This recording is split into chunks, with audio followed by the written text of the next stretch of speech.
우리 다 같이 함께 하나님을 찬양합시다. 찬송가 260장, 찬송가 260장입니다.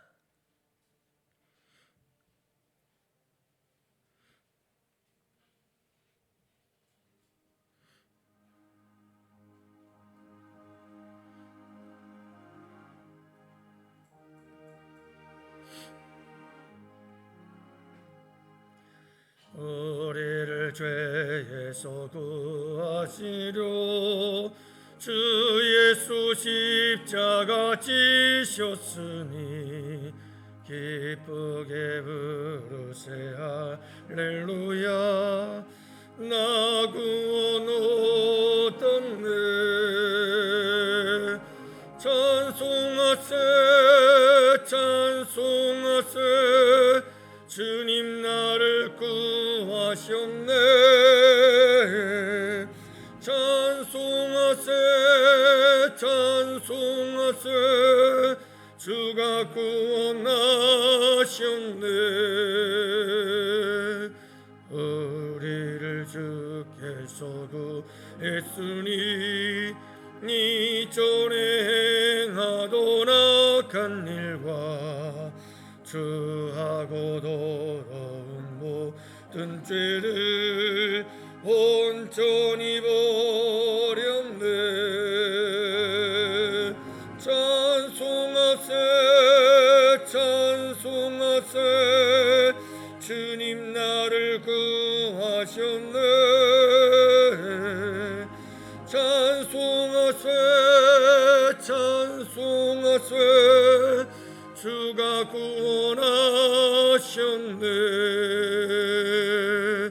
나 지금 죄에서 사함받아 거룩한 백성이 되었으니 네 육신 장막 벗을 때도 겁날 것 없겠네.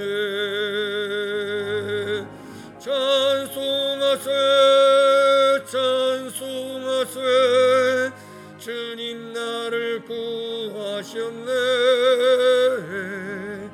찬송하세 찬송하세 주가 구원하셨네. 우리가 이 세상 떠날 때에 예수의 손목을 굳게 잡고 영원히 즐거운 천국에서 주 함께 살겠네. 찬송하세 찬송하세 주님 나를 구하셨네. 찬송하세 찬송하세 주가 구원하셨네.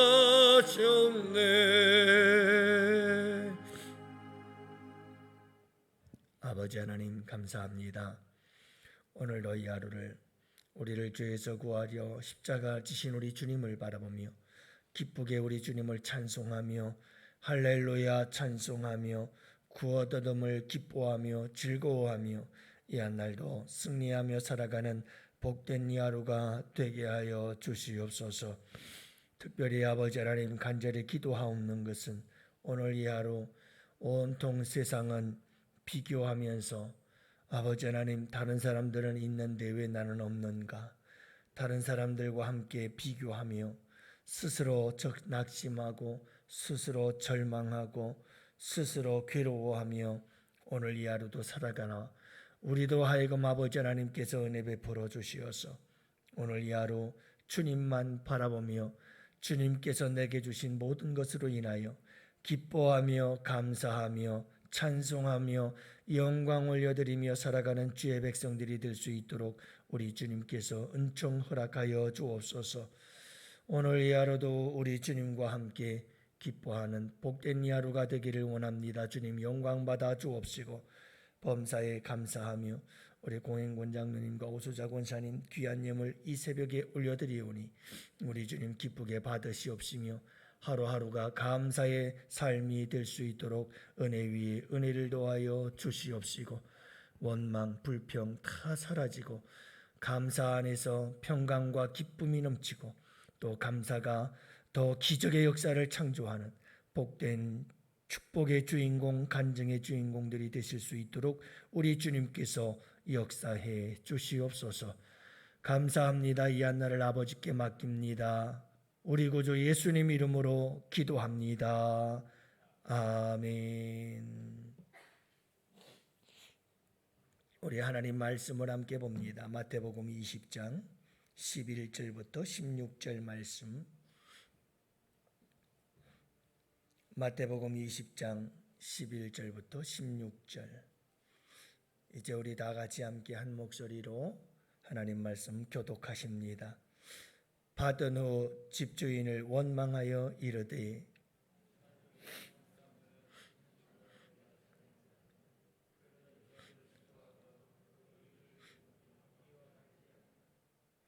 주인이 그 중에 한 사람에게 대답하여 이르되, 친구여, 내가 네게 잘못한 것이 없노라. 내가 나와 한 데나리온의 약속을 하지 아니하였느냐?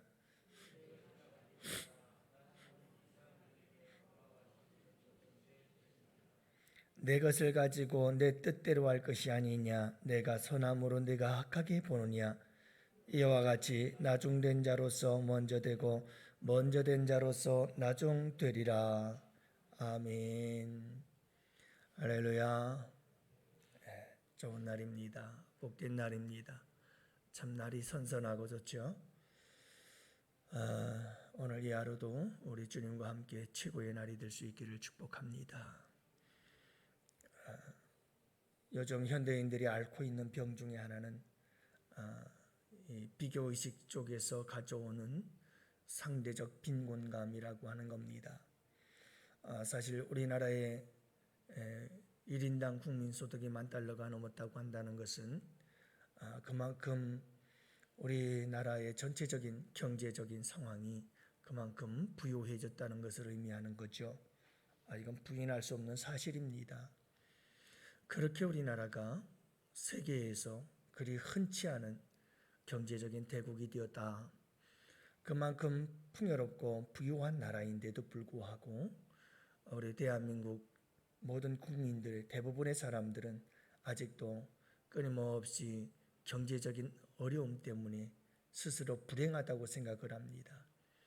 경제적인 부분 때문에 굉장히 낙심하고 가난하다고 생각하고, 그래서 실망하고, 그래서 불행한 삶을 살아가는 것이 오늘을 살아가는 현대인들이죠. 여러분, 이런 상대적 빈곤감이라고 부르는데요, 나보다 더 잘 사는 사람과 끊임없이 나를 비교하니까 나는 끊임없이 늘 항상 가난하기만 한 거죠. 그러다 보니 거기서 박탈감도 생기고, 또 불행한 생각이, 부정적인 생각이 드는 거예요. 그래서 원망도 나오고 불평도 나오고, 그래서 불행한 것이죠. 여러분, 비교의식이라고 하는 것은 상당히 위험한 것입니다. 비교의식이 나쁜 것만은 아니거든요.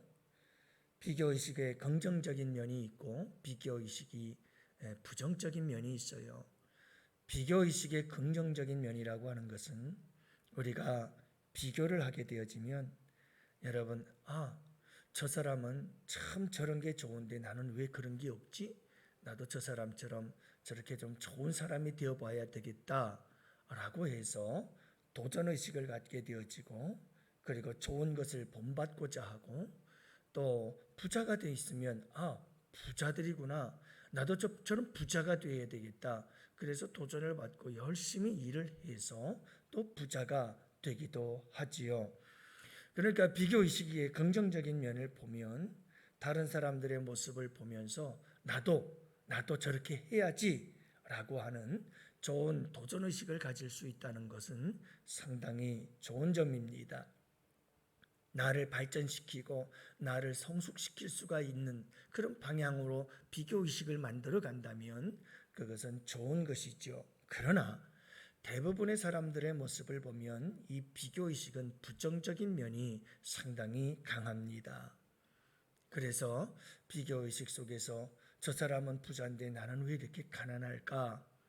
이렇게 저 집의 가정들은 저렇게 잘 되는 거 행복한데 우리 가정은 왜 이렇게 불행할까?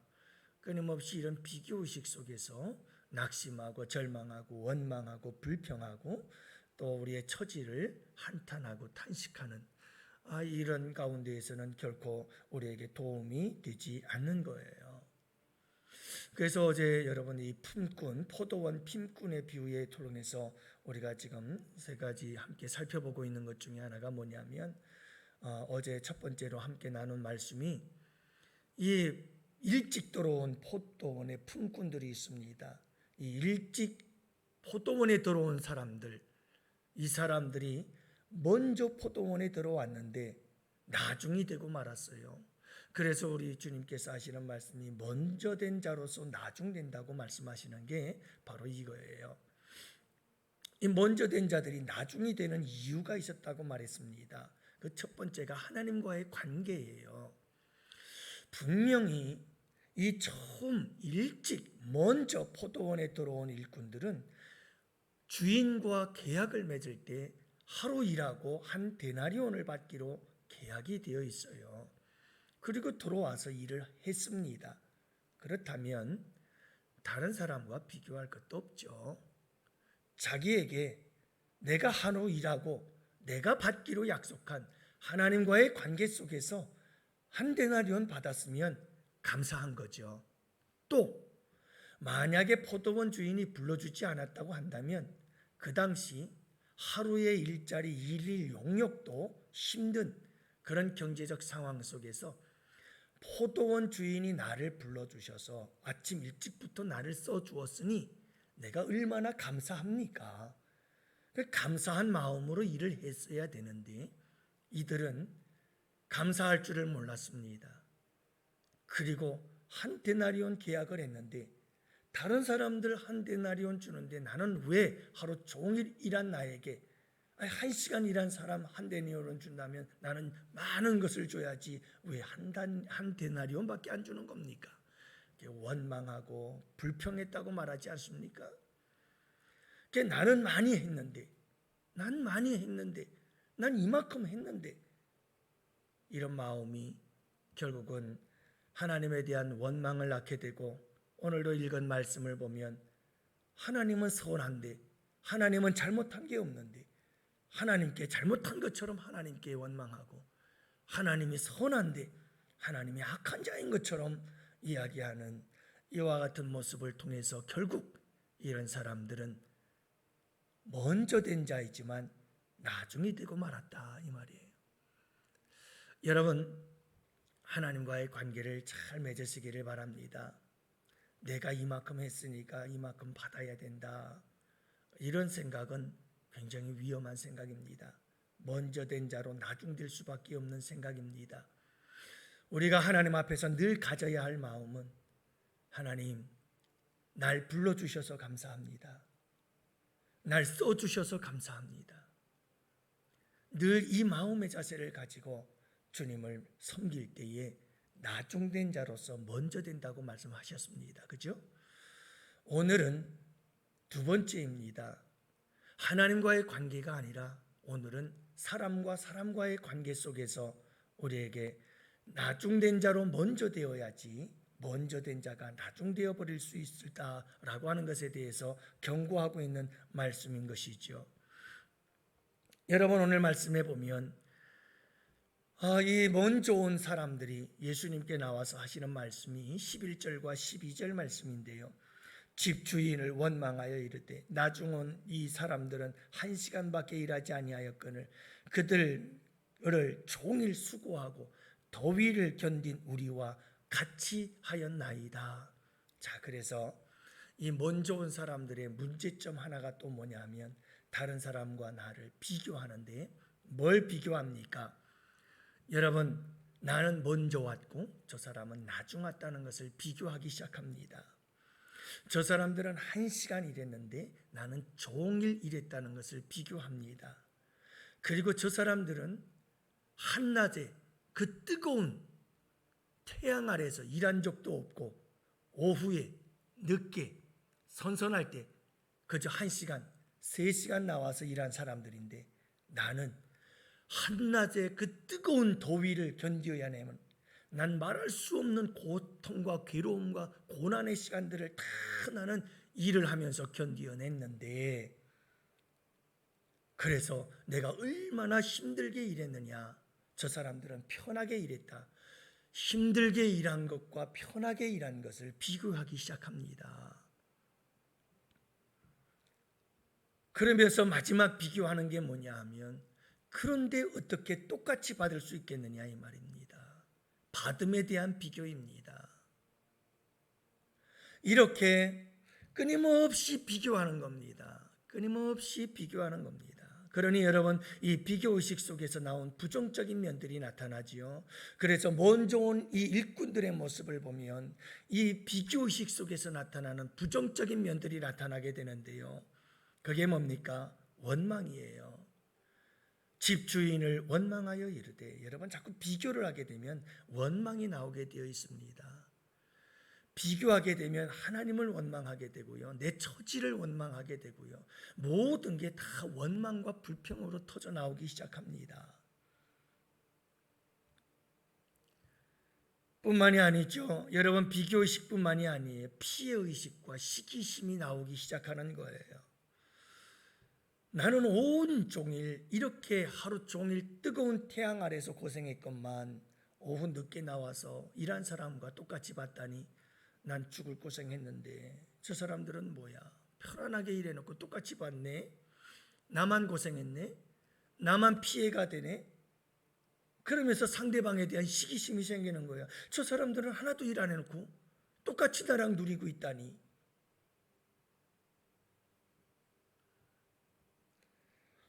뿐만이 아닙니다. 여러분 이와 같이 비교의식에 사로잡히게 되면 사람을 우열을 가리기 시작합니다. 이게 비교의식의 부정적인 의미예요.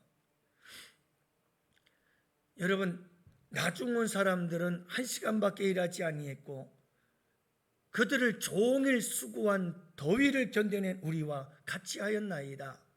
이것은요 사람에게 우열을 가리는 거예요. 나는 많이 일했고 저 사람들은 적게 일했고 비교의식은 항상 우열의식을 낳아요. 그래서 어떤 사람은 나는 더 위에 있고 저 사람들은 좀 더 낮고 나는 많이 일했고 저 사람은 적게 일했고 나는 힘들게 일했고 저 사람들은 편안하게 일했고 그래서 상하 우열을 자꾸 만들어내요. 나는 우월한 존재고 저 사람들은 열등한 존재다. 저 사람들보다 내가 낫다 라고 하는 이런 교만의식을 만들어내게 되어 있습니다.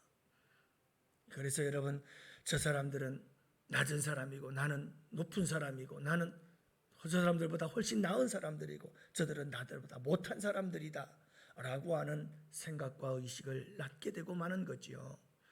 이런 비교의식이 끊임없이 이들을 불행하게 만들고 결국은 이들로 하여금 마침내 먼저 들어왔지만 나중된 자가 되고 말았습니다. 사랑하는 성도 여러분, 비교하지 마세요. 이 부정적인 비교의식이 낳는 여러 가지 안 좋은 열매들이 우리를 얼마나 불행하게 만드는지 모릅니다. 이 세상에 하나님께서 우리를 똑같이 지은 자 아무도 없고요. 똑같이 살라고 하신 하나님의 말씀도 없고요. 우리는 그저 하나님께서 우리 각자에게 주어진 삶의 형편과 처지를 따라서 늘 만족하며 감사하며 살아갈 수 있는 양원교회 성도들이 되시기를 바랍니다. 여러분 돈 없다고 부자들하고 비교하지 마세요. 부자들이라고 해서 행복한 거 절대 아니니까요. 여러분들이 다른 사람들과 비교해서 여러분들의 가정이 조금 부족할 수 있어요. 그렇다고 해서 여러분들의 가정이 좀 힘들고 어렵고 다른 사람들만한 가정이 되지 못한다고 할지라도 그렇다고 낙심하고 그렇다고 절망할 필요도 없고요. 여러분, 주님 안에서 당당하게 살아갈 수 있는 여러분들이 되시기를 바랍니다. 다른 사람들이 자꾸 비교의식을 부추기죠. 나는 이런데 넌 그게 뭐냐라고 말할 수도 있어요. 그럴 때 자존심도 상하고 마음도 상하고 속상할 수 있죠. 그러나 여러분, 기죽지 마세요. 그럴 이유 없습니다. 제가 그 인간관계에 대한 책이나 이런 책들을 읽어보면서 느끼는 게 뭐냐 하면 절대로 비교의식 갖고 낙심하고 절망하지 말라는 겁니다. 여러분, 다른 사람 앞에서 내가 기죽을 이유도 없고요. 그렇다고 해서 내가 다른 사람보다 낫다고 해서 내가 다른 사람들 앞에 큰 소리 칠 필요 없고요. 세상 사람들도 인생 사는 법을 그렇게 지혜롭게 알더라고요. 그렇다면 우리 예수 믿는 사람들은 어떻게 살아야 할까요? 여러분, 하나님 앞에서 여러분 이렇게 저렇게 비교하면서 낙심하고 절망하지 마십시오. 성경에도 보면 이 비교의식이 나온 비극이 많습니다. 이게 뭐냐면 달란트 비유도 마찬가지거든요. 왜 저 사람은 달란트 5달란트 받았고 다른 사람은 2달란트 받았는데 왜 난 1달란트밖에 안 주나? 여러분, 이게 비교의식 속에서 가져오는 이건 잘못된 행동들이에요. 우리에게 여러분 그럴 이유가 없어요. 저 사람은 왜 저렇게 잘났고 왜 저 사람은 저렇게 똑똑하고 왜 저 사람은 저렇게 재능도 많고 그래서 왜 저 사람은 잘 나가는데 나는 왜 이럴까? 여러분, 그럴 이유도 없어요. 하나님께서 내게 1달란트 주셨으면 그 1달란트 가지고 열심히 최선을 다해서 살아가면 그것이 가장 큰 축복인 줄로 믿습니다. 그것이 가장 큰 행복인 줄로 믿습니다. 여러분, 오늘 이 하루를 살아갈 때 비교하지 마시고 하나님 앞에서 감사하며 살아가십시오. 십자가로 나를 구원하심에 감사하세요. 그리고 내게 주신 것들로 인하여 감사하시고 내게 주어진 것들로 인하여 기뻐하시고 그렇게 살아가면 되는 줄로 믿으시기 바랍니다. 여러분, 나중된 자로서 먼저 되십시오. 비교를 하더라도 긍정적인 비교를 하십시오. 그래서 여러분들이 꼭 이 하루도 복된 하루로 승리하는 이 하루가 될 수 있기를 원합니다. 십자가는 우열을 따지지도 않고요. 십자가는 시기심과 피해의식을 갖지도 않습니다. 십자가는 그 누구에 대한 원망도 없습니다. 십자가는 모두를 살리고 모두를 잘되게 하고 모두를 이기는 것이 십자가인 줄을 믿으시기를 바랍니다. 사랑하는 성도 여러분, 오늘도 십자가 붙잡고 그 안에서 기뻐하고 감사하며 여러분 족한 줄로 여겨라. 어떤 상황에서도 만족함을 알고 기뻐하며 이 하루도 승리하며 살아가는 우리 양원의 성도들이 되시기를 주님의 이름으로 축복합니다.